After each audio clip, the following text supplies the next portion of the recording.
ऐसा कोई दिन नहीं है जिस दिन सभी देवता माँ की स्तुति करने के लिए प्रकट न होते हैं। एक बात मैं निवेदन करूँगा, आप कितनी भी पूजा करें, विस्तार पूर्वक करें, यदि आपके मंदिर में माँ भवानी के लिए स्थान जगह नहीं है, स्थान नहीं है, माँ की पूजा नहीं है, कोई भी फल नहीं पूजा का।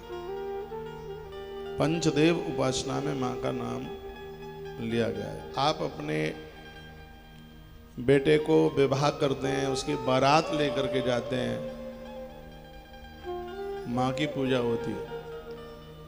बहू आती है, मैंने तो यहाँ तक पढ़ा है कि माँ की पूजा किए बिना हाथ का कंगन नहीं छूटता, और माँ की पूजा के बिना यदि यह किया है तो पति पत्नी में जिंदगी में बनेगी ही नहीं। माता को ग्राम देवी के नाम से भी जाना जाता है, गमा देवी, गांवों में उसको गंवा देवी बोल देते हैं। तो यही तो है भवानी जगदम्बा, इसके बिना तो कुछ पूरा हो ही नहीं सकता। देवी अथर्व शीर्ष का सबसे पहला मंत्र है ओम सर्वे वै देवा देवी मुपतस्तु कासितम महादेवी थी। सभी देवता माता देवी के समीप नित्य आते हैं, रोजाना आते हैं। कोई तो बात होगी जब रोज आते हैं। महिषासुर जब कैसे भी काबू में आ नहीं रहा था तो सप्तमी को देवता बैठ गए महात्मा कात्यायन के आश्रम पर। अष्टमी की रात्रि को माँ भवानी प्रकट हो गई और नवमी को महिषासुर को मार डाला। तो आज का दिन इतना अद्भुत है, आज के दिन में आधी रात्रि को माँ भगवती प्रकट हुई है, इसलिए अष्टमी की रात्रि की भारी महिमा है। जागरण के हिसाब से, माँ को रात्रि सूक्त सुनाने के हिसाब से संध्या काल में देवी सूक्त बहुत प्रभावी होता है। संध्या काल में बहुत ज्यादा मैया जी के अष्टोत्तर सतनाम सुबह के काल में बड़े प्रभावी है। सिद्ध कुंज का स्तोत्र भी सुबह के समय में ज्यादा प्रभावी है, बहुत प्रभावशाली।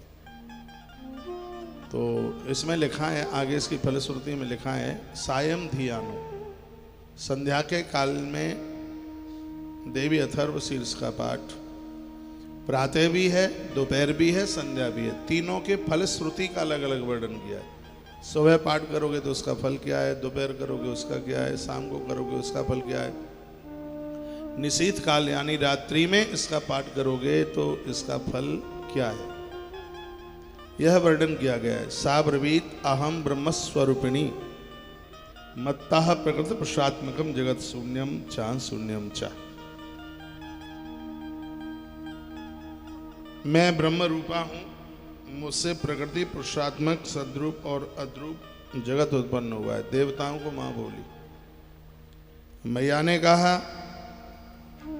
मैं आनंद स्वरूपा हूं, मैं ही विज्ञान हूं, अवश्य जानने लायक मैं हूं। पंचीकृत और अपंचीकृत महाभूत, ये जो भी जल धरती आकाश वायु अग्नि माँ कहती है वो सब मुझसे ही बना और बना भी है।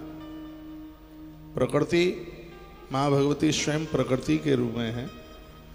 प्रकृति पुरुषात्मकम जगत, प्रकृति और पुरुष के द्वारा यह सृष्टि बनी है। परमात्मा पुरुष के रूप में है, शक्ति प्रकृति के रूप में है। तो प्रकृति के बिना तो कुछ भी सृजन हो नहीं सकता। माँ कहती है मैं ही वेद हूँ, और रुद्रों में मैं वसुओं के रूप में मैं संचार करती हूँ। मैं आदित्य और विश्व देवों के रूप में मैं भ्रमण करती हूँ। माँ कहती है मैं सोम त्वष्टा पूखा, यहाँ तक कि मैं ही ईश्वर को भगवान को धारण करने वाली हूँ। यानी कहने का मतलब यह है कि जो भी चराचर जगत में दिखता है भगवती के बिना कुछ भी संभव नहीं है। माँ कहती है काल का नाश करने वाली भी मैं हूँ। यदि किसी की मृत्यु कुछ समय में है, अल्प समय में है, माँ कहती है ऐसी मौत को मैं टाल देती हूँ।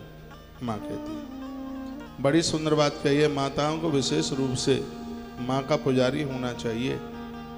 जो देवियाँ माँ की पूजा करती हैं निश्चित रूप से उनका सुहाग अचल रहता है, शाश्वत रहता है, सुहाग की लंबी उम्र होती है। काल रात्रि ब्रह्मस्तुताम वैष्णवीम स्कंद मातरम सरस्वती मदितम दक्षु दुहित्रम नमाम पावनाम शिवा। हे शिवानी, हे भगवती, हे देवमाता, हे दक्ष की बेटी पापनाशनी, आप ही कल्याणकारी हैं और हम आपको प्रणाम करते हैं। ऐसा देवता सब कुछ आप हैं। हम समझते हैं कि आप ही महालक्ष्मी हैं, आप ही सर्वशक्ति स्वरूपिणी हैं। हम आपका ध्यान करते हैं। महालक्ष्मी च विद्महे सर्वशक्ति च धीमहि तन्नो लक्ष्मी प्रचोदयात्। यह आप देव्या अथर्व शीर्ष की कथा आप सुन रहे हैं। इसका तो सुनने का ही प्रभाव अपने आप में बहुत ज्यादा है। ऐसा आत्मशक्ति, आप ही आत्मशक्ति हैं। ऐसा विश्व मोहिनी, आपने ही इस दुनिया को मोहित कर रखा है। पाशांकुश धनुर्बाण धरा, आप विविध प्रकार के हथियार धारण किए। ऐसा श्री महाविद्या, 10 महाविद्या आप ही तो हैं। यह एवं वेद सह शोकम तरती। वेद कहता है कि जो तुम्हारा ध्यान करता है वो दुख के समुद्र से पार हो जाता है। संसार का दुख उसको छू नहीं पाता। नमस्ते अस्तु भगवती, हे माँ, हम आपको नमस्कार कर रहे हैं। मात्र समान पाही सर्वतः, सब आपकी शरण में आते हैं। द्वादशा आदित्य, 12 सूर्य भी आपके ही द्वारा चमक रहे हैं। साइबा एकादश रुद्र, 11 जो रुद्र हैं उनको भी चलाने वाली माता तू है। सहिषायात धान असुरा, रक्षांसी पिशाचा यक्षा सिद्धा। असुर हों, देवता हों, मानव किन्नर कोई भी हों, वो तुम्हारे ही द्वारा रक्षित हैं। तुम ना हो तो मैया इन सबको मरने में बिल्कुल देर न लगे। हे माँ भगवती, ग्रह नक्षत्र ज्योतिषी, जिस ज्योतिष का ग्रहों का वर्णन किया गया है, ये भी ताकत आप ही है। पापापहारिणी देवी भुक्ति मुक्ति प्रदायिनी, जो आपकी शरण में आता है उसके पापों का तू हरण कर लेती है। भुक्ति, संसार का वैभव, मुक्ति, मरने के बाद ईश्वर के चरणों तक तू पहुंचा देती है। ये तेरी कृपा। अनंता विजयाम सुदनाम शरण्याम शिवदाम शिवाम, तो तेरी शरण में आएगा अनंत काल तक उसको धरती पर कोई पराजित नहीं कर पाएगा। वो पराजय का मुंह नहीं देख पाएगा। हे माँ, जो तेरी शरण में आ जाएगा। वेदिकार संयुक्तम बीत होत्र समन्वितम अर्धेन्दुलसितम दिव्या बीजम सर्वात् साधिकम। पूरा मंत्र कोई जपले बड़ी बात हो गई। तेरा तो एक बीज मंत्र ही कल्याण कर देता है। एवं में का अक्षरम ब्रह्मा, आपके मंत्र का एक एक अक्षर, आपकी कथा का एक एक अक्षर साक्षात ब्रह्म के रूप में। एव एकाक्षरम ब्रह्म यतः शुद्ध चेतस ध्यायन्ति परमानंद मया ज्ञानम बुरास। जो तुम्हारी कथाओं का ध्यान करते हैं, हृदय में धारण करते हैं, उन्हें परम आनंद की अनुभूति होती है। उन्हें यह लगता है कि हमें जिंदगी मिल गई है, हमें जीवन मिल गया। टीवी पर ये एम्बुलेंस गाड़ी देख रहे हैं, वो गाड़ी है जो गांवों में जाकर के, ये तस्वीरें कल की हैं आप। एक जगह है बंसीवट, कभी आप मांट की तरफ जाएं तो मांट से थोड़ा सा आगे है बंसीवट। तो वो जगह है जहाँ भांडीर वन में आप 84 कोस ब्रज यात्रा में गए होंगे तो आपको ध्यान आ जाएगा।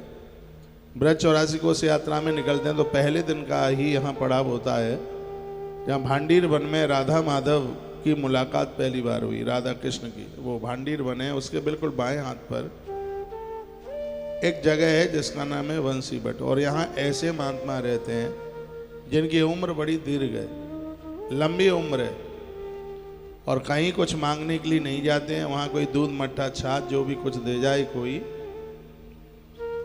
तो उससे ही उनका काम चलता है। तो कल किसी व्यक्ति ने कहा, महाराज जी आपकी गाड़ी दवाई के लिए जाती है तो एक बार गाड़ी बंसीवट पहुँचाइए, वहाँ बहुत महात्मा है। और इस समय मौसम परिवर्तित हो रहा है, यदि कोई महात्मा कोई बीमार हो, कोई दिक्कत तकलीफ हो, तो उनके उपचार में ये बहुत आनंद की बात हो जाएगी। तो कल गाड़ी को कल बंसीवट भेजा गया। वहां पर छोटी छोटी झोंपड़ियां बनी हैं। आश्रम बड़ा बड़भाग्य है, भाग्यशाली है, और यह सौभाग्य आश्रम को प्राप्त हो रहा है। इन महात्माओं का आशीर्वाद उन्हें क्यों नहीं मिलेगा? इस सेवा कार्य में जिनका सहयोग हो रहा है। कि हमारे डॉक्टर साहब हैं, महात्मा जी को दवाई दे रहे हैं, औषधि दे रहे हैं। कल मैंने आपको निवेदन किया है कि टीबी के रोग के लिए भी आश्रम ने अपना काम चालू कर दिया है। 9 महीने का जो ट्रीटमेंट है, ये गांव-गांव जा करके ये सेवा हो रही है। और वही तस्वीरें आप वीडियो में आप देख रहे हैं। एक बार जयकारा लगाइए, बोलो बांके बिहारी लाल की, श्री हनुमान जी महाराज की जय जय श्री जय श्री पाशांकुशधरां सौम्यां वरदावय हस्तकां नेत्रां रक्तवसनां भक्तकामदुदां भजे। ऐसी माँ भगवती, माँ जगदम्बा, जिनका नाम लेते ही व्यक्ति के ताप प्रताप और संताप सब समाप्त हो जाते हैं। वर्णन है कि इदम अर्थम शीशमयोधीते स पंचा अथर्व शीर्षः जब फलमाप्नोति। इदम अथर्व शीर्षम ज्ञात्वा रुचाम स्थापयति शतलक्षम प्रत्यापि सुरचा सिद्धम न विन्दति शतमष्टोत्रम चास पुरुषर्या विदिशम। कोई इसके 108 पाठ कर लेता है तो ये अपने आप में सिद्ध हो जाता है। इस अथर्व शीर्ष का पाठ करने से वर्णन है कि इस अथर्व शीर्ष का जो अध्ययन करता है, पाठ करता है, उसे 5 अथर्व शीर्षों के जप का फल मिल जाता है। 5 प्रकार के। इस अथर्व शीर्ष को न जानकर जो प्रथमा स्थापन करता है वह सैकड़ों लाख जप करके भी, देखो कितनी बड़ी बात इसमें कही है। कोई दुर्गा सप्तशती का पाठ करता है, लाख पाठ भी करे, यदि दुर्गा सप्तशती के पाठ में यदि उसने इस देवी अथर्व शीर्ष का पाठ नहीं किया तो उस पाठ का कोई भी कुछ भी मतलब नहीं है। का लाखों पाठ करे तो भी मतलब नहीं है उसका।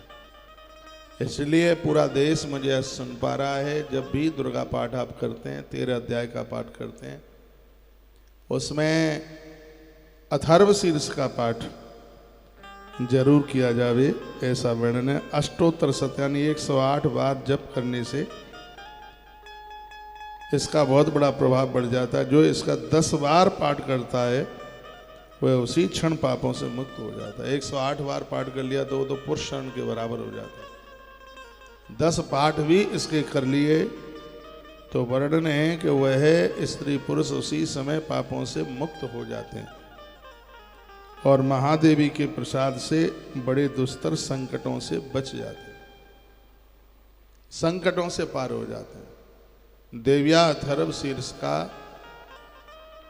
ये बच्चा बहुत देर से सो रहा है जगह से, हाँ तो पीछे मन देख कृष्णा तुझे ही बोल रहा। तो इसकी बड़ी महिमा है।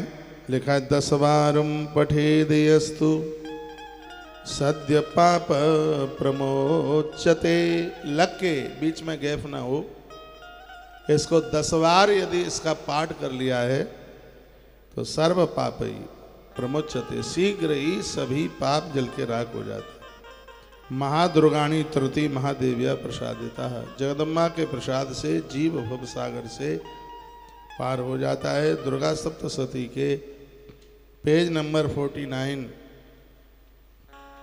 और उससे भी पहले कई पेजों में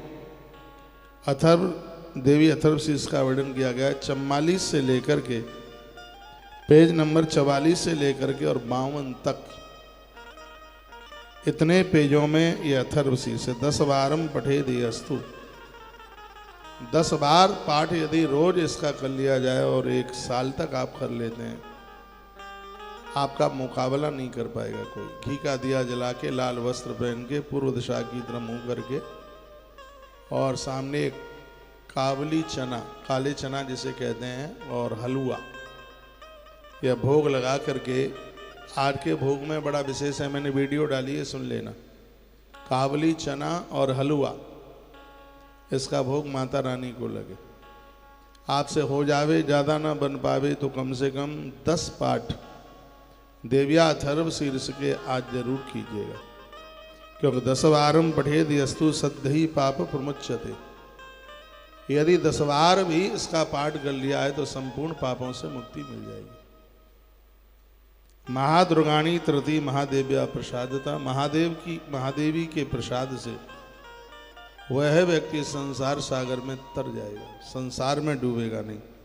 सायं धियानो दिवस कृतम पापम नाशयति, दिन भर में जो भी पाप हुआ संध्या के समय में यदि आपने देवी अथर्वशीर्ष का पाठ किया तो सब पाप दिन भर के जल के राख होगा।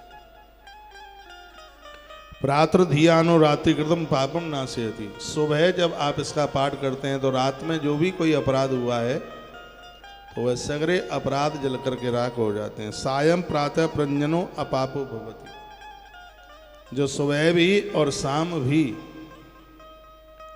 जो देवी अथर्वशीर्ष का पाठ करता है वो तो अपापी यानी पाप रहित हो जाता है, उसके पास तो कोई पाप ही नहीं रहता। जो सुबह और शाम लिखा सायं प्रातः प्रज्ञानो अपापो भवति, यानी वो तो पाप से मुक्त ही हो गया है बिल्कुल। निशीथे तुरी संध्याम जपत्ता वाक सिद्धिर भवति, रात्रि कालीन समय में यदि कोई देवी अथर्वशीर्ष का पाठ करे तो वाक सिद्धिर भवति, उसकी वाणी सिद्ध हो जाएगी। वह अपने मुंह से जो बोल देगा वही हो जाएगा। ऐसे बहुत महात्मा है, तपस्वी है, मुंह से जो बोल देता। हम साधुओं के पास क्यों जाते? क्योंकि साधु के मुंह का निकला हुआ वचन है वो सिद्ध हो जाता है, सार्थक हो जाता है। वर्णन है कि निशीथे तुरी संध्याम जपत्वा वाक सिद्धिर भवति,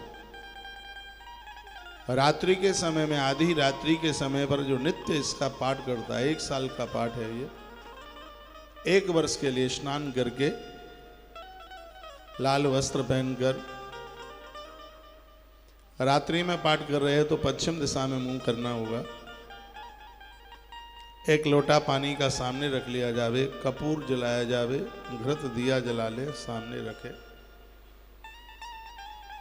पटाखे ऊपर, लकड़ी के पटाखे ऊपर ग्रंथ को रखें, दिया जला करके दाहिने हाथ पर रखें, पानी बाएं हाथ पर रखें, लाल कपड़े में से पुस्तक को खोलें, लाल वस्त्र खुद पहने हुए हों, कुसा के आसन पर बैठे हुए हों, रीढ़ की हड्डी सीधी हो, जितनी देर के लिए पाठ कर रहे हैं वो वासी न आवे और मलमूत्र के लिए खड़ा न होना पड़े।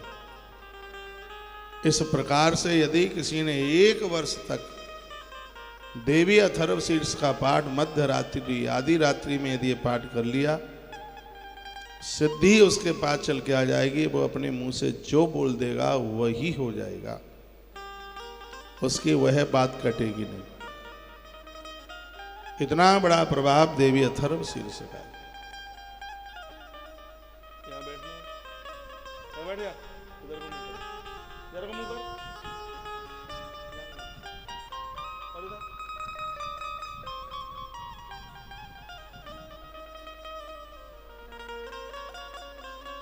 तो निशीथे तुरी संध्यायाम जपत्वा वाक सिद्धिर भवति, निशीथ काल में रात्रि कालीन में जो इसके पाठ करेगा, 10 पाठ रोज कर ले, 108 हो जाए तो ये तो बहुत बड़ी बात हो गई। और 108 पाठ करने में पूरी रात लगेगी। सूर्य अस्त होने से लेकर सूर्य उदय तक हो पाएगा। कठिन इतना है, बाथरूम के लिए भी नहीं खड़ा होना जाए, वासी भी नहीं ले सकते, बाथरूम भी नहीं जा सकते। ये तो 27 दिन में ही सिद्ध हो जाएगा। 108 पाठ हर रात्रि 27 दिन में अनुष्ठान पूरा हो जाएगा। सब अनुष्ठान की विधि। एक अनुष्ठान दर्पण ग्रंथ आता है, शायद बेनी राम गौड़ है उनके लेखक, शायद, मुझे पूरा ध्यान में नहीं है। तो बहुत बड़े याज्ञिक पंडित हुए हैं। तो सब अनुष्ठान में, हर अनुष्ठान की बात की, उसमें आदित्य हृदय स्तोत्र अनुष्ठान की भी बात। कलेजा मजबूत हो जाता है, हार्ट मजबूत हो जाता है आदित्य हृदय स्तोत्र का पाठ करने से। तो मैं तो अभी मां भगवती जगदम्बा की बात आपके बीच में कर रहा हूं। वर्णन है निशीथे तुरी संध्याम जपत्ता वाक सिद्धिर भवति, वाक सिद्धि हो जाएगी, वाणी सिद्ध हो जाएगी। यह प्रभाव है इसका। फिर वर्णने प्राण प्रतिष्ठायाम जपत्वा प्राणानाम प्रतिष्ठा भवति। प्राण प्रतिष्ठित दुर्गा मंदिर में बैठ करके यदि किसी ने माता रानी को देवी अथर्व शीर्ष सुना दिया तो वर्णन किया गया है कि उसके प्राणों की रक्षा स महामृत्युम तरति एवं वेद। वेद कहता है कि उस व्यक्ति के स्त्री पुरुष के प्राणों को कोई नहीं ले सकता, उनकी अकाल मृत्यु नहीं हो सकती। महादेवी के सानिध्य में यदि इसका पाठ किया जाए आनंद हो जाएगा। किसी दिन मंगलवार पड़े, माँ भगवती के चरणों में बैठ करके रात भर ये पाठ माँ को सुनाए जाएं तो माँ बड़ी प्रसन्न हो जाती। देवी अथर्व शीर्ष के तत्पश्चात अन्यास करन्यास की बात कही गई है। तो इतना आनंद देने वाला है यह देवी अथर्व शीर्ष। हिंदी में भी, संस्कृत में नहीं आता है, तो आप हिंदी में पाठ कर लीजिए, लेकिन कीजिए और ध्यान रखिए। प्राण प्रतिष्ठायाम जपत्वा प्राणानाम प्रतिष्ठा भवति। प्राण प्रतिष्ठित मंदिर में बैठकर यदि यह पाठ आप करेंगे, हम हो आप हो कोई भी हो, तो लिखा है प्राणानाम प्रतिष्ठा भवति। माँ देवी हमारे प्राणों की रक्षा करेगी, अकाल मृत्यु नहीं होने देगी, छोटे समय में नहीं जाने देगी। यह माँ की बहुत बड़ी कृपा है। और मैं कहूँगा यदि किसी को यह कह दिया गया है कि तुम्हारी जन्म पत्री में उम्र कम है, तो हर मंगलवार के दिन रात्रि में 108 पाठ न बन पाए तो कम से कम 10 पाठ घिया घृत दीपक जला के लाल वस्त्र पहन करके और ये पाठ कर दिया जावे उनके लिए जिनकी उम्र कम है, जन्म पत्री में जिनकी आयु कम बताई है, बहुत बीमार हैं, दिक्कत परेशानी, यहाँ तक कि बचने की भी उम्मीद नहीं। तो ये मंगलवार के दिन लिखा है ना, भौमास मंगलवार के दिन, और मंगलवार को उस दिन अश्विनी नक्षत्र पड़ गया हो, फिर तो बात ही बहुत गजब की हो जाएगी। मंगलवार के दिन अश्विनी नक्षत्र पड़ा हो और रात्रि में माँ को प्रसन्न करने के लिए देवी अथर्व शीर्ष के पाठ सुनाए गए हैं, माते प्रसन्न हो जाएगी, कृपा कर देगी, कल्याण कर देगी। वैसे भी कहते हैं ददात वित्तम पुत्रांश मतिम धर्मे गतिम शुभम। माँ की कृपा अद्भुत बरस रही है। चारों पुरुषार्थों को माँ को देने में बिल्कुल देर लगती ही नहीं। इस मृत्यु लोक में सात्विक यज्ञ बड़ा मुश्किल है, दुर्लभ है। सात्विक यज्ञ तो अत्यंत ही दुर्लभ माना गया है, क्योंकि वह महायज्ञ केवल और केवल वही लोग कर पाते हैं जिन्हें दुनियादारी से कोई बिल्कुल मतलब ही नहीं रहा। हे राजेंद्र, तप में तत्पर जो लोग नित्य न्यायपूर्वक अर्जित किए गए द्रव्य पदार्थ के द्वारा यज्ञ में आहुति डालते हैं, वही यज्ञ सात्विक यज्ञ कहलाया जाता है, जिसमें धन 2 नंबर का नहीं, जिसमें अपराध की बिल्कुल कमाई नहीं है, वो सात्विक यज्ञ। और जब सात्विक यज्ञ होता है तो वहाँ ईश्वरीय सत्ता आकर के प्रकट होती है, वहाँ भगवती सत्ता ही आकर के प्रकट होती है।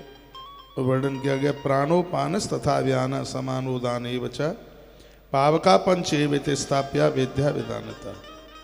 उनमें ये मैंने पूर्व में भी इसके बारे में काफ़ी मैंने विस्तार किया है। जब हम यज्ञ में आहुति डालते हैं तो सबसे पहले वो घी की 5 आहुति पर जरूर ध्यान रखिए, जिससे यज्ञ भगवान का मुंह खुलता है। 5 नाम लिए जाते हैं, ओम प्राणाय स्वा, व्यानाय स्वा, पानाय स्वा, समानाय स्वा और उदानाय स्वाहा। ये 5 आहुतियाँ, इनको बड़ा विशेष इसको माना गया है। न संग्रामेन गंगायाम स्नान दानादि विवर्जितम मरणम ते पतुस्तत्र सीधो जातित कुरुद्वाह। वर्णन क्या है कि जिसको तीर्थ भी नहीं मिला मरने के लिए, जो गंगा स्नान भी नहीं कर पाया, लेकिन जिन्होंने अपने जीवन में सात्विक जन यज्ञ कर लिया है, तो ऐसे जनों को लेने के लिए धरती पर स्वयं भगवान ही चल के आते हैं। इतनी बड़ी महिमा यज्ञ की है, तो यज्ञ के प्रति अपनी श्रद्धा रखिए। भगवत कृपा से आज यज्ञ होने के लिए जा रहा है, यजन होने के लिए जा रहा है, और बड़े भाग्यशाली हुए लोग जिन्हें इस यज्ञ में जुड़ने का सौभाग्य प्राप्त हो रहा है। मैं खुद पूरे जन्म में, पूरे यज्ञ में मैं रहूँगा। और आप यहाँ जो लोग पहुँच गए हैं वह अवश्य में इस यज्ञ में बैठे हैं। जो भी लोग शाम तक आ सकते हैं वो भी आइए, उनको बैठने के लिए ये सौभाग्य प्राप्त होगा। अनाउंस मैंने कर दिया है। संपूर्ण अनुष्ठान आज, कल पूर्णावती और परसों भंडारे तक का सहयोग 2100 रुपया है और सिर्फ रात्रि के यज्ञ में बैठने के लिए सिर्फ 1100 रुपये का सहयोग है। छोटी सी सहयोग राशि है। आनंद की बात यह है कि बाजारू घी नहीं है, इसमें गौशाला के ही घृत को तैयार किया जा रहा है, उसी के द्वारा इस यज्ञ को पूरा किया जा रहा है। कल मैंने एक सूचना दी थी आपको, शायद रात में दी है या कल दिन में दी है, इतना मुझे ध्यान में नहीं रहा है। तुलसीवन आश्रम अभी आपको दिवाली के लिए यहाँ से एक विशेष व्यवस्था की जा रही है, नॉट फॉर सेल, बिक्री के लिए नहीं है। जो आप सेवाओं में हाथ बटाए हुए हो उसके प्रसाद के रूप में आश्रम ने 100 क्विंटल, 40 कुंटल एक, 60 कुंटल एक, 100 कुंटल असली आम की लकड़ियों का क्रय किया और उसको तैयार करके और घी में उसको लिपाई करके, घी में उसको घृत लगा करके, बढ़िया असली घी लगाकर और 1-1 किलो के पैकेट बना करके ये प्रसाद रूप में आपको ये सब वितरित किया जाएगा। तो धनतेरस, छोटी दिवाली, बड़ी दिवाली और गिरिराज गोवर्धन पूजा और भैया दूज, ये 5 दिन अपने अपने घरों में कुंड बहुतों के यहाँ पहुंचाएगा। ये लड़के जानता है तू? नहीं हो तो बाजार से खरीद लीजिएगा। और 5 दिन हम यहाँ से यज्ञ कराएंगे यूट्यूब पर जुड़ करके। आपको पता ही नहीं होगा कि धनतेरस को कौन से देवता की आहुति डलती, मालूम ही नहीं होगा आपको छोटी दिवाली में कौन से देव की आहुति डलती है।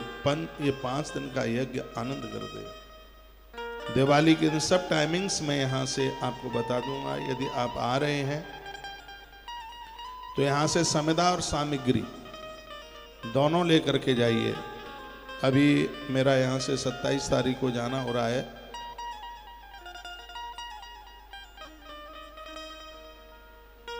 कॉपर खेतड़ी नगर, ये सामग्री सामान वहाँ भी मिलेगा। 5 दिन मैं जयपुर में हूँ, वहाँ भी ये सामान मिलेगा और पुष्कर में तो मिलेगा ही मिलेगा।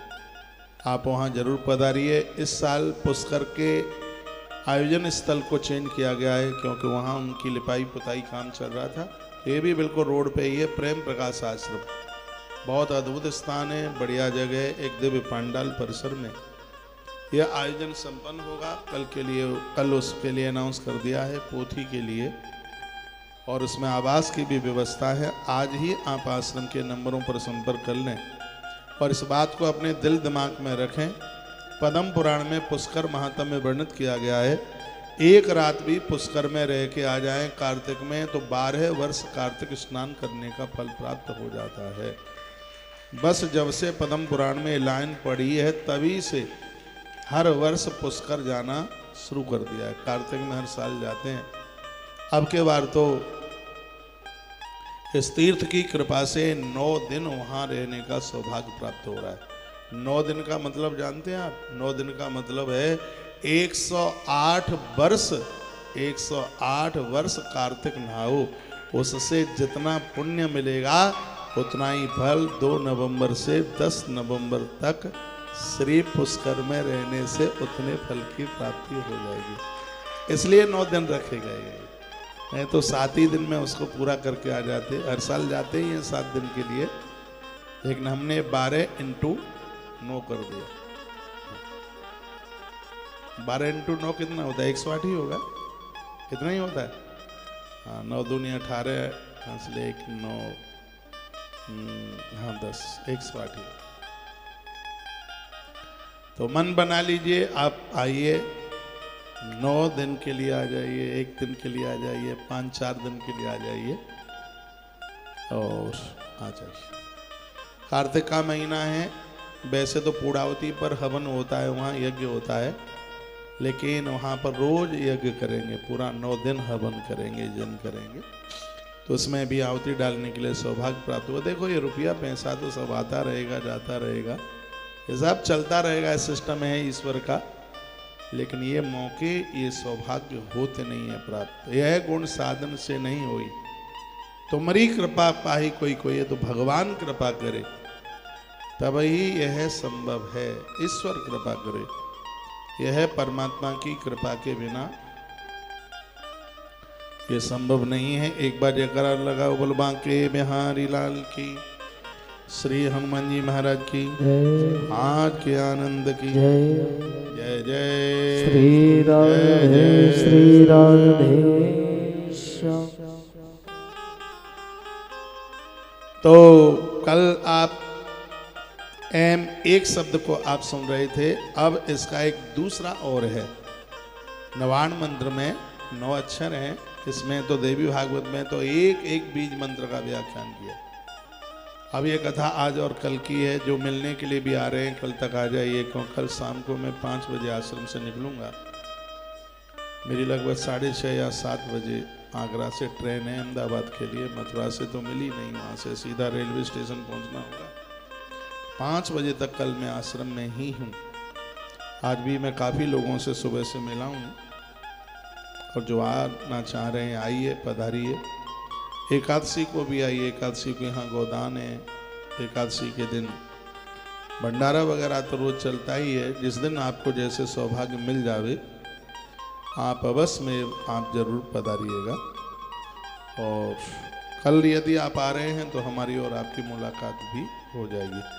आपका जो प्रसाद नहीं पहुंचा है और आपने सहयोग किया है, तो यहाँ पहुंच करके भी आप यहाँ से ले जाइए। एक बार फिर मैं कहूँगा, नवरात्रा का यह अद्भुत समय, अद्भुत दिन, अद्भुत, और मैं फिर निवेदन करना चाहूँगा कि दिवाली के बाद में साए चालू हो जाएंगे, शादियाँ चालू हो जाएंगी, और तुलसीवन आश्रम पिछले वर्षों की भांति इस वर्ष भी कई बेटियों की शादी में, विवाह में सहयोग करेगा।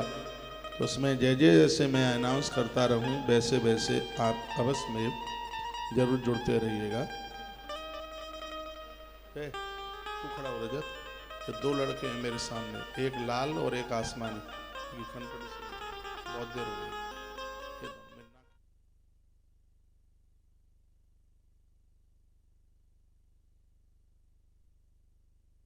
के बिहारी लाल की जय हो, श्री हनुमान जी महाराज की जय हो, जय जय श्री राधे। ये नहीं, इसके बगल में तो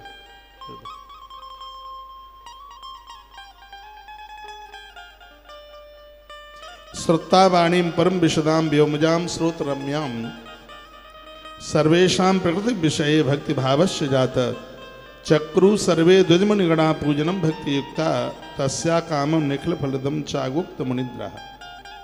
कहा गया है कि माँ भगवती के चरित्र जिसको अपने कानों से प्रिय लगते हैं, जिसको अपनी वाणी से प्रिय लगता है भगवान का नाम, तो आप किसी भी देवी देवता के भक्त क्यों नहीं हो, माँ परम्भा हमें आपको अपने इष्ट के चरणों तक पहुँचा देगी। इसमें बिल्कुल संशय वाली बात नहीं है। महिमा तो भूलोके स्वर्गे च मधुसूदन, स्वयं भगवान नारायण ऊपर के लोकों में उस माता भवानी की महिमा का गायन करते हैं, मृत्यु लोक में महात्मा लोग माँ की महिमा का गान करते हैं, और फिर भी मैया की महिमा पूरी नहीं हो पाती। भगवान व्यास कहते हैं कि भगवान विष्णु को भी वरदान माँ भगवती जगदम्बा ने दिया, जो नारायण का नाम लेगा उसके ताप प्रताप सब संताप सब दूर हो जाएंगे। आनंद की बात यह है कि माँ भगवती ने गरुण प्रभु नारायण को समर्पित किया, ये आज तक आपको नहीं पता।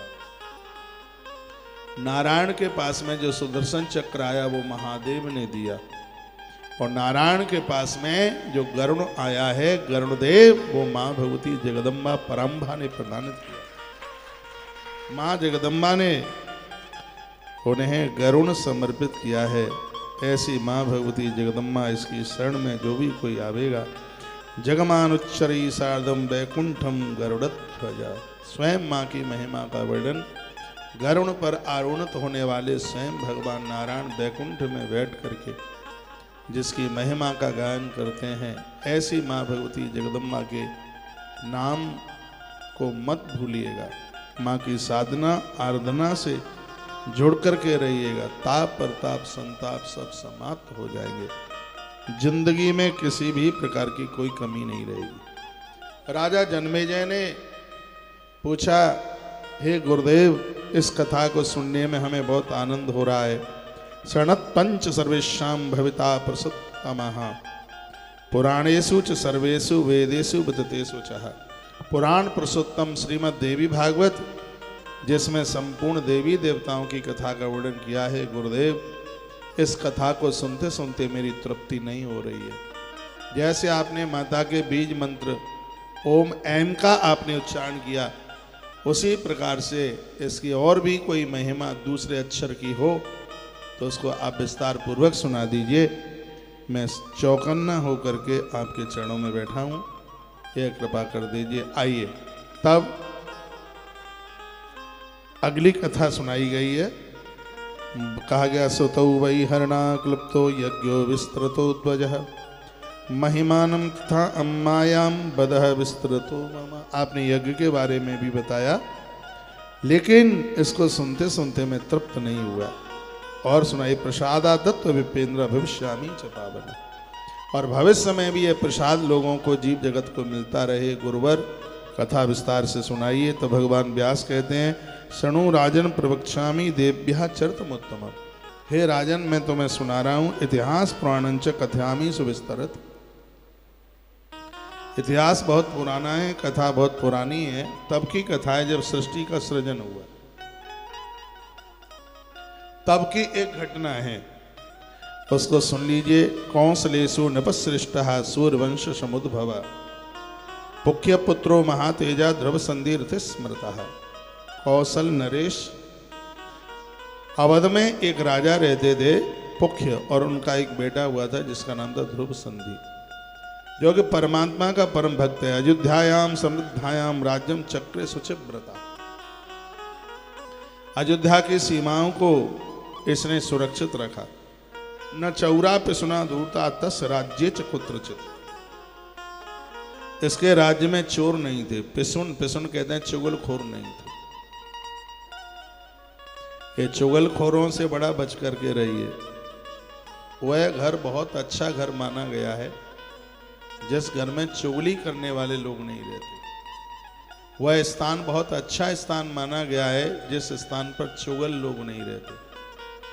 और वो आश्रम भी बाबाजियों के अच्छे आश्रम माने गए हैं जहाँ पर ये चुगलखोर नहीं रहते, चुगली करने वाले लोग नहीं रहते। रामायण के उत्तरकांड में वर्णन है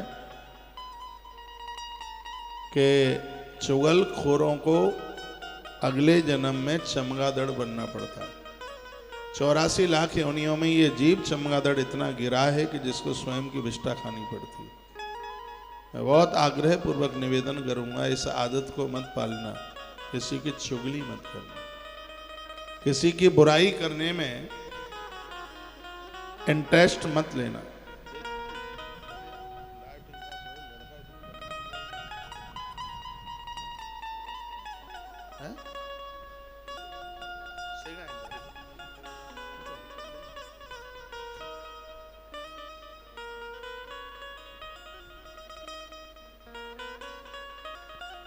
बोली बांके बिहारी लाल की जय हो, श्री हनुमान जी महाराज की जय हो। ये दोनों पीले पीले। जय जय श्री राधे।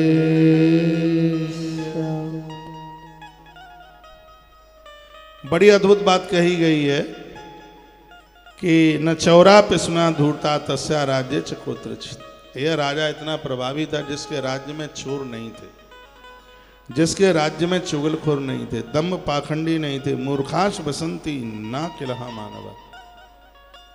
उसके राज्य में मूर्ख लोग नहीं बसते थे। एवं वही वर्तमान से नपस्या कुरसत्तामा। आनंद की बात यह है कि देवता परामर्श लेकर के आते थे राजा ध्रुव संधि के पास राजा के दो विवाह हुए, एक पत्नी का नाम था मनोरमा और दूसरी का नाम था लीलावती। इस कथा को सुनने से श्रीमद् देवी भागवत की संपूर्ण कथा सुनने का फल प्राप्त हो जाता है। और आज अष्टमी है, इसलिए जानकर ये कथा मैं आपको सुना रहा हूँ। और कल महिषासुर उद्धार की कथा आप सुनेंगे, जिससे आपकी पूरी नवरात्राई अपने आप में सिद्ध हो जाएगी, इसलिए सुन लीजिएगा। और आज अष्टमी के दिन जो यह कथा आप सुन रहे हैं आनंद कर देगी। मनोरमा धर्म पत्नी स्वरूपाति विचक्षणा लीलावती द्वितीया च सापि रूप गुणान्विता। दो पत्नियां थी, मनोरमा और लीलावती। नारी के अंदर जितने भी गुण होते हैं वो इस दोनों स्त्रियों में थे। नारी के अंदर बड़े गुण हैं। नारी का एक सबसे बड़ा गुण है वो यह है कि परिवार का विश्वास जीत करके रखे। नारी का दूसरा गुण है कि घर को ससुराल को अपना माने, उसके अंदर सेवा का भाव हो। नारी का तीसरा और गुण है भोर में जल्दी जागे और रात्रि को सबके सोने के बाद में सोए। नारी का चौथा गुण है अपने चूल्हा चौके के ऊपर पूरा ध्यान दे, उसके घर से कोई भूखा ना जाए। यह नारी के कुछ अद्भुत गुणों का वर्णन किया गया। श्रीमद् भागवत जी में भगवान कपिल नारायण ने भी मातृशक्ति के काफी गुणों का वर्णन किया। यहाँ वर्णन किया गया है मनोरमा धर्म पत्नी स्वरूपति विचक्षणा लीलावती द्वितीया च सांस रूप गुणान्विता। इन दोनों स्त्रियों में कभी लड़ाई नहीं हुई। राजा की दोनों पत्नी हैं। समय चला, दोनों ने एक एक बच्चे को जन्म दिया।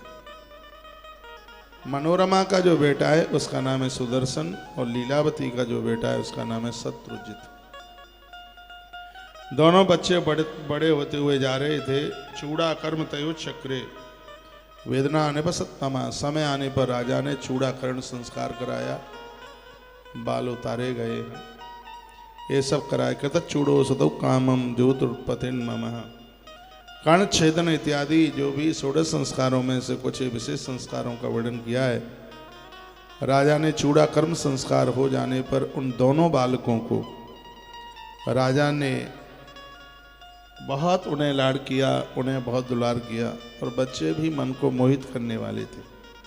वे दोनों कांतिमान बालक खेलते समय सभी लोगों को मुग्ध कर देते थे। इन दोनों में जो मनोरमा का बेटा था सुदर्शन, ये सबसे बड़ा था। लीलावती का जो बेटा शत्रुजित है वह छोटा था, सुंदर है, मृदुभाषी। उसके मधुरभाषी आवाज को सुनकर के राजा इस बच्चे को बहुत प्रेम करते थे। शत्रुजित के गुणों के कारण राजा का जैसा प्रेम उस पर हो गया वैसा सुदर्शन पर नहीं था। वह सुदर्शन के प्रति मंद भाग्य होने के कारण कम अनुराग रखते थे। और मैंने बहुत बार कहा है बच्चों के अंदर पक्षपात बिल्कुल भी मत रखिए। कभी कभी घरों में होता है एक बेटे की खूब बड़ाई की जाती है, दूसरों को गालियां देते रहते, ऐसा है वैसा है, मूर्ख है, डम्भर है, कभी कभी बम्भर भी कह दिया करो उसे। वह बच्चा अपने आप को हीन मानता है। उसको ऐसा लगता है कि मैं तो इस घर में जन्मा ही नहीं हूं, मुझे तो बाहर से लाया गया।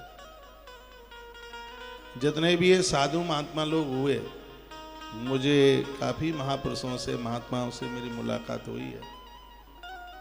मैंने कहा तुम महात्मा कैसे बन गए? तो उन्होंने कहा कि उस घर में रह करके हम करते क्या, जिस घर में हमारी कोई वैल्यू ही नहीं थी, जिस घर में हमें कोई मानता ही नहीं था, जिस घर में हमें कोई समझता ही नहीं। काफी साधुओं ने मुझे ऐसा हुआ। और एक महात्मा ने तो ऐसा कह दिया कि मैंने तो बड़े करीबी से देखा, बड़ा बेटा होता है वो पापा को प्रिय होता है, छोटा होता है जो माँ को प्रिय होता है। हम तो बीच वाले थे, सो घर छोड़ छाड़ करके आ गए, घर छोड़ करके आ गए। मैंने कहा तो फायदे में तो आप हो। जिसको दुनिया स्वीकार नहीं करती उसे भगवान स्वीकार कर लेता है, इसलिए बीच वाले भगवान को प्रिय। ये बिल्कुल भी होना नहीं चाहिए। बच्चों के प्रति एक हैं, चार हैं, कितने भी हैं, उन्होंने एक कुच्छी में पांव पसारे हैं, ऐसा नहीं है एक को बहुत ऊपर और एक को इतनी हीन भावना से। कभी कभी तो कहते हैं डम्फर है, मूर्ख है, और ऐसे ऐसे शब्द निकाल के लेके आएंगे, बच्चा टूट जाता। और राजा एक पर भारी प्रेम करता है और बड़े वाले को बोल देते हैं मंद भाग्या मंद भावो न तथा वही सुदर्शन है, तो मंद बुद्धि वाला, मंद भाग्य वाला। इसको तो परमात्मा ने बुद्धि ही नहीं दी, अभी छोटा ही तो बच्चा था। तो ये कुल मिलाकर के कहा जाए कि राजा के अंदर बहुत पक्षपात था, बाहरी पक्षपात राजा करता था। एक दिन की बात थी, विनिघ्न मृगान रुरुकंभून सुकरान वक्षरात। राजा एक दिन वन आखेट के लिए, वन के लिए चला गया और उसने बहुत हिंसा कर डाली। जैसे जिसने हिंसा करी उसको परिणाम बड़े भोगने पड़े। एक प्रताप भानु राजा की कथा आती है रामायण में, वही जाकर के अभिशाप के द्वारा रावण बना था। ये भी मृग आखेट के लिए गया था। जो जो मृग आखेट के लिए गए, परीक्षित राजा भी उस दिन मृग आखेट के ही लिए गए थे जिस दिन उन्हें श्राप मिला था तक्षक नाग के डसने पर। राजा दशरथ ने भी उस रात्रि को मृग आखेट में ही श्रवण कुमार को मार डाला। उसका परिणाम बिल्कुल विपरीत हो गया। तो ये कथा तो सीधे सट्ट कहती है कि जीव हत्या मत कीजिए, जीवों के ऊपर दया कीजिए, नहीं तो उसके परिणाम तुम्हें ही भोगने पड़े। आज राजा ने मृग आखेट किया और बहुत जीवों को मार डाला। इतने में क्या हुआ, बियाबान जंगल में से एक सिंह निकल के आया। 12 घंटे राजा का युद्ध हुआ उस शेर के साथ, सिंह के साथ। और आखिर में हुआ कि सह नखई रहा तो राजा पपातः च ममार वही। शेर ने अपने नुकीले नाखूनों के द्वारा राजा के हृदय को विदीर्ण कर दिया, छाती फाड़ दी। और लिखा है परलोक गतम भूपा, और राजा को परलोक गमन करना पड़ा, राजा की मृत्यु हुई। एक शेर के चीरने पर मृतः सिंहोपि तत्रैव भूपतिष्यत था। देखिए, हम अच्छा बुरा करते हैं, उसके परिणाम भोगने पड़ते हैं। राजा पत्नियों में अंतर समझता था, बच्चों में अंतर समझता था। राजा के यहां प्रजा सुखी थी, लेकिन अंतर समझता था।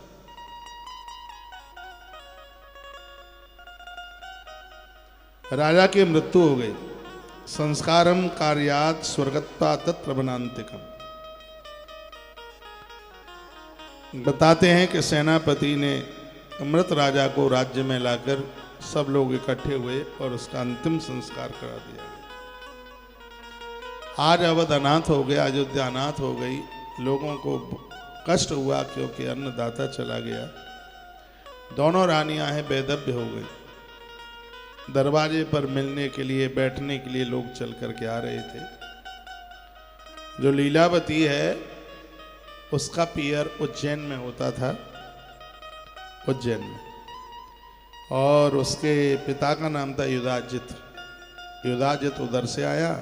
इधर मनोरमा इधर झारखंड साइड की थी, बिहार साइड की पत्नी। तो उसके पिताजी का नाम था वीरसेन। उनका भी अयोध्या आना हुआ। तो पहले तो चर्चा होती रही और चर्चा के बाद में फिर ये बात आई कि अब गद्दी का मालिक कौन बनेगा।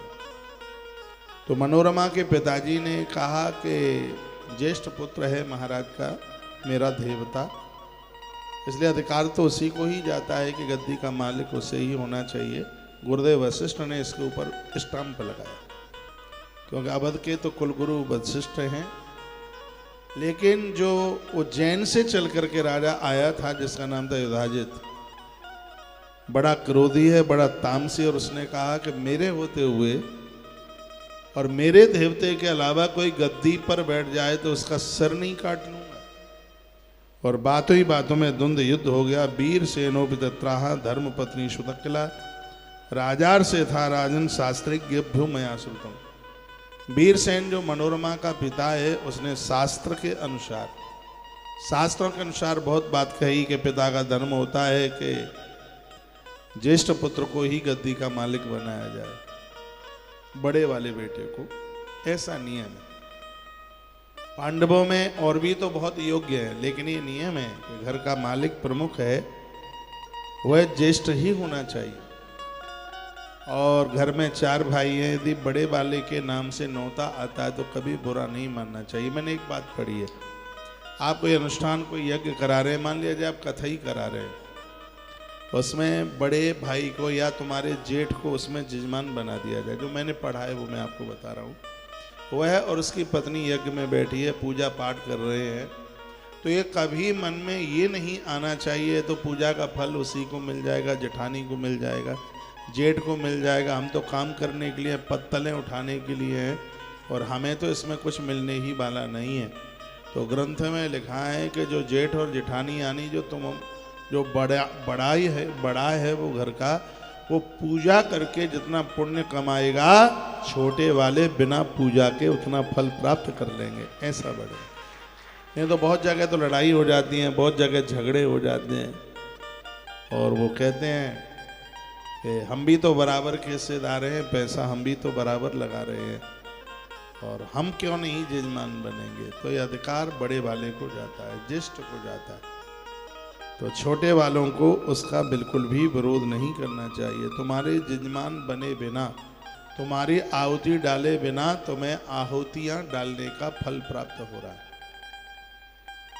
तो उस नियम का वर्णन कर दिया गया। वीरसेन ने कहा, ज्येष्ठ पुत्र तो सुदर्शन है, यानी मेरा देवता है। नियम के अनुसार तो गद्दी का मालिक उसे ही बनना चाहिए। एक रामायण में कथा आती है, महाराज को जब कोई संतान नहीं हुई तो राजा और एक तीसरा विवाह करने को तैयार हो गए। ध्यान रखिए, सुमित्रा रानी सबसे छोटी नहीं है, मझोली है, बीच की।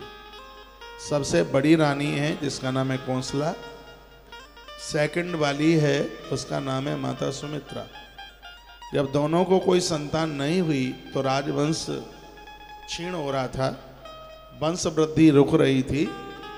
तब राजा ने तीसरा विवाह करने के लिए मन बनाया और कैकेय नरेश की बेटी उस समय धरती पर संपूर्ण गुणों से भरी हुई थी। सौंदर्य तो माता कैकेयी मां बहुत सुंदर थी।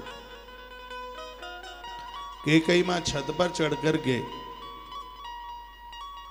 जिस समय केस सुखाती थी तो आकाश मार्ग में चलते हुए देवता रुक जाते थे, इतना सौंदर्य था मां कैकेयी। तो राजा कैकेयी से जब हाथ मांगा गया कैकेयी का, तो राजा ने शर्त रखी। कहा, राजन तुम्हारे यहाँ पहले से रानी है और मेरी शर्त यह है कि मेरी बेटी की कोख से जो संतान जन्म लेगी वही अयोध्या की गद्दी का मालिकाना उसके हाथ आएगा, वो अयोध्या की गद्दी का राजा बनेगा। खटवांग नाम के राजा ने यह वचन दे दिया था। खटवांग नाम के राजा हुए इक्ष्वाकु वंश। तो उन्होंने ये वचन दिया था कि इस अयोध्या में जब जब गद्दी मिलेगी तो उस पर ज्येष्ठ पुत्र ही उस गद्दी का मालिक होगा। अब दुविधा, अब देखिए ऐसी स्थिति बन गई कि राजा ने वहां पर वचन भर दिया। राजा ने कहा, ठीक है, कैकेयी की कोख से जो बच्चा जन्म लेगा अयोध्या की गद्दी का मालिक वही होगा। राजा नियम भूल गए। राजा को पता था कि ज्येष्ठ बेटा ही अवध की गद्दी का मालिक बनता है, लेकिन उन्होंने अपनी तरफ से यह वचन दे दिया। मंथरा की गलती नहीं थी। राजा कैकेयी ने जानबूझकर मंथरा को कैकेयी के संग भेजा और मंथरा को कहा कि ये मेरी बेटी बहुत सीधी है, बहुत भोली है, मंथरा इसकी चौकसी तू करना। कभी उन रानियों को भी संतान हो गई तो राजा जब उस रानी के बेटे को गद्दी देने की बात करे तो तू याद दिला देना, कैकेयी को समझा देना। मंथरा ने राजा की उसी आज्ञा का तो पालन किया था। मंथरा ने वही तो किया। अब बात आती है कि सेकंड बच्चे के लिए, भरत के लिए अयोध्या की गद्दी। तो इसमें अयोध्या का नियम टूट रहा था और ये पाठ गुरुदेव से पढ़ रखा था श्री भरत ने। भरत ने पढ़ रखा था कि धन्य है वह छोटा भाई तो सर्वा भावेन बड़े भाई को इज्जत देता है, उसे समझता है। गुरुजनों का बड़ा असर पड़ता है। गुरुदेव के वही वचन अवध का पतन होने से बचा गए, रघुकुल के नियम को टूटने से बचा गए। कितनी भी कोई कोशिश करता लेकिन भरत गद्दी पर नहीं बैठते, क्योंकि भरत के दिल दिमाग में ये बात थी कि गद्दी का मालिक ज्येष्ठ ही होना चाहिए, और श्री भरत ने उस नियम का पालन किया। इससे हमें और आपको क्या सीखने को मिलता है? छोटा भाई लड़े कि उसी का नौता क्यों आता है, हमारा क्यों नहीं आता? भाई तुझसे पहले वो दुनिया में आया, लोगों ने पहले उसे जाना है। नहीं लड़ना चाहिए, नहीं झगड़ना चाहिए। विशेष रूप से माताएं पंच कर देती हैं, तुम तो बाजार से खरीद के लाए गए हो, तुम्हें कौन पूछता है, तुम तो ऐसे ही डबुआ बबुआ हो, तुम्हारी क्या वैल्यू है इस घर में। तो पारा चढ़ा करके ऊपर रख देते हैं, जो कि बिल्कुल भी नहीं होना चाहिए। जब ये बात कही गई कि ज्येष्ठ बालक अयोध्या की गद्दी का मालिक बने तो तिल मिला गया। कौन? जो उज्जैन का राजा आया है। उज्जैन के पानी में तो वैसे भी करंट है, महाकाल की धरती है, छपरा माता का जल है, मालवा है। आदमी बड़ा करंटदार है। मैं तो हर साल जाता हूँ ना वहाँ, बड़ा करंट है वहाँ के आदमी में वोल्टेज ज़्यादा है। तो अब वहाँ का वो राजा, और युधाजित उसका नाम है, वो लड़ने को तैयार हो गया, और ऐसा लड़ने को तैयार हो गया कि युद्ध छिड़ गया। एक कहता है कि मेरा देवता गद्दी का मालिक बनेगा, और एक कहता है कि मेरा देवता गद्दी का मालिक बनेगा। युद्ध बड़ी जोर से हुआ। तम वीर सेनो विस्कई शिला से तई, राजा वीरसेन ने पत्थर पर घिसकर तीक्ष्ण बनाए गए, जो झारखंड से आया था राजा, द्रुतगामी सीधे प्रवेश करने वाले बाणों से युधाजित को आच्छादित कर दिया। उसने बड़े बाण छोड़े। तीव्रगामी बाणों को उन्होंने अपने बाणों से टुकड़ा टुकड़ा कर दिया। किसने? उज्जैन के राजा ने। इस प्रकार हाथी, रथ, घोड़े, इन पर बैठ करके ये योद्धा युद्ध कर रहे थे। उस युद्ध भूमि में हाथी घोड़े सैन्य समूह के शरीर से निकले रक्त से ऐसा लग रहा था एक नदी बन करके तैयार हो गई है, वो बहने लगी। रुंड मुंड, तो वहां पर कोई गिन नहीं सकता था, इतनी मृत्युआं हो गई। युद्ध भूमि में हत कोई वीर योद्धा सुंदर विमान में आरूढ़ होकर अपनी गोद में बैठी हुई किसी देवा, पूरा वर्णन किया गया है। ऐसी स्थिति बन गई। भी भौमम रजोतितम दिवसस्तवा, तब युधाजित को पता चला कि ये मुझे मार डालेगा। तब उसने एक ऐसी शक्ति छोड़ी, उसके लगते ही राजा वीरसेन की मृत्यु हो गई और वो नीचे गिर पड़ा। तत्पश्चात युधाजित ने कहा कि मैं मनोरमा को मार डालूंगा और उसके बच्चे को भी मार डालूंगा। सूचना मनोरमा को मिल गई, और उस समय मनोरमा अपने सेनापति राजा को बहुत मानता था। सेनापति का नाम था विदल्लभ। वो विदल्लभ के पास जाकर के रोई और कहा, भैया ऐसी ऐसी बात है, मेरे पिता को उज्जैन के राजा युधाजित ने मार डाला। यदि वो यहाँ तक आ गया तो मुझे भी मार डालेगा, इसलिए मेरी प्रार्थना है कैसे भी हमें यहाँ से बाहर निकाल दो, कहीं हमें पहुँचा दो, नहीं तो मैं और मेरा पुत्र दोनों मारे जाएंगे। नमे भ्राता तथा सूरो योमम बंध्यान प्रपोचेत महत कष्टम च संप्राप्तम मया वही देव योगिता। क्या कहा है? जो कष्ट में हमें बचा ले वही हमारा भाई है, विपत्ति के समय पर हमें बचा ले वही हमारा पिता है, विपत्ति के समय पर हमें बचा ले वह हमारा गुरु है, वो हमारा भगवान है।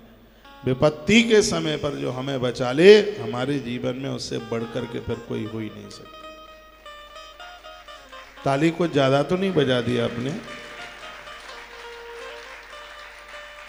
और वो लोग बड़े महान हैं जिनके ऊपर विपत्ति चल करके आई है और उनके वह लोग सहायक बने।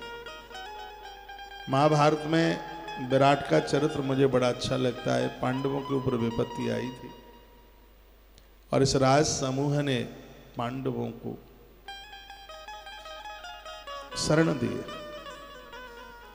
ऐसे लोगों के हितकारक बनना जिनको सबने छोड़ दिया, उनका कोई नहीं।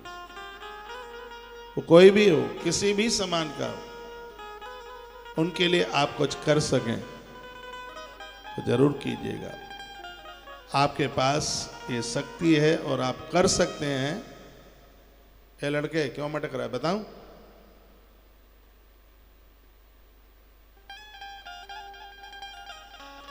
उनके अवश्य में सहयोगी बनिए।